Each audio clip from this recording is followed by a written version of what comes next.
జీవితమొక పయనమని గమ్యము తెలియదని తెలిసిన ఈ మనిషి పయనమాగదు.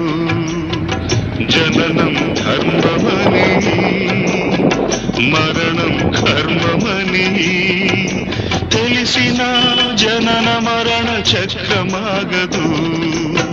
మరణం తథ్యమని ఏ జీవికి తప్పదని తెలిసిన ఈ మనిషి తపనాగదు.